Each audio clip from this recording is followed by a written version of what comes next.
Hello and welcome to Calling It. I'm Endicall, and today we're going to be talking about Man City's ban being lifted by the Court of Arbitration for Sport. If you like this video, be sure to hit that subscribe button now, leave a comment and let me know what you think. So the moment has come. We have found out whether or not Man City will play in the Champions League next year. The Court of Arbitration for Sport have ruled that Man City will be allowed to compete in European competitions from next season onwards. The court found that Man City did not disguise equity funding as sponsorship, but did fail to cooperate with the UEFA authorities.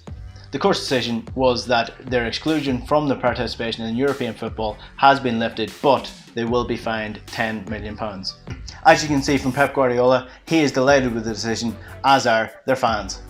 So back in February, which was only 4 months ago apparently, Manchester City were banned for 2 years from European club competition, having been found in serious breach of UEFA's financial fair play regulations. The reigning Premier League champions were also fined €30 million by UEFA. So what exactly did Man City do? Well, the CFCB said that City broke the rules in overstating its sponsorship and its accounts in the break-even information submitted to FIFA between 2012 and 2016, and they also added that the club failed to cooperate with the investigation. That's going to be very important in understanding why this ban was lifted. Essentially what it came down to was whether or not the money coming into the club was coming directly from sponsorship or whether or not it was coming directly from their owners in Qatar. This isn't the first time that Man City have come head to head with UEFA in terms of financial fair play. In 2014 they were fined £49 million when they were found in breach of financial fair play. Financial fair play was brought in by Michel Platini when he was in charge of UEFA, and it was essentially to stop the bigger clubs from taking over from the smaller clubs. Essentially what it comes down to is whether or not the companies in charge of running the football club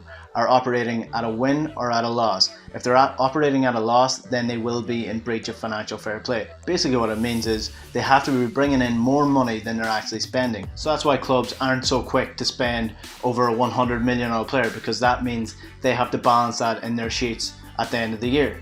Of course, clubs have found ways around financial fair play over the years. A good example of this is Juventus' deal with Barcelona in the swap deal between Arthur and Miralem Pjanic. So essentially what they did was, instead of swapping the players straight up, they agreed that it would look better on their books at the end of the season if they're seen to pay an equal amount for these players. Therefore, they can write off the profit that they made on these players based on what they paid for them originally.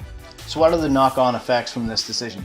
Well, the first is it makes an absolute mockery of financial fair play, because it means UEFA have virtually no power to enforce the rule anymore. Think about this. This is one of the more serious breaches that UEFA have ever had, and it was overturned on appeal. That means that any decision from now on will be appealed, and this will be used as a club for precedent as to why their decision should be overturned. So essentially financial fair play is dead. Not so much Jon Snow dead as it is the High Sparrow dead after Cersei blew him and the town up. The decision also has a massive impact on Man City as a club.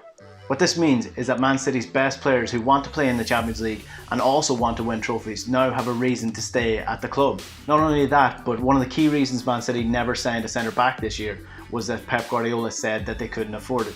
They could actually afford it, but they knew this was coming down the line, so they actually couldn't see to be spending money. That has all changed now. Going into the summer transfer window, Man City can spend as freely as they want. With all that in mind, Pep Guardiola is more likely to stay at the club, their key players are more likely to stay at the club, and now they can attract all of the world's best stars with a free rein on a budget. That means Man City are probably going to be key contenders for the Premier League trophy next year. Not only does this decision change the landscape of next year's season, it vastly changes this year's season, because with Man City assumed to be banned from the Champions League for at least 1 year, they now opened up an extra Champions League spot. So while Chelsea, Man United and Leicester were all battling it out for the top four, it was always assumed that should they finish 5th, that should be enough to get European football next year. So now with Man City in the Champions League spot and firm favourites to finish in 2nd in the Premier League, much like when Cersei killed the High Sparrow, shit finally got interesting again.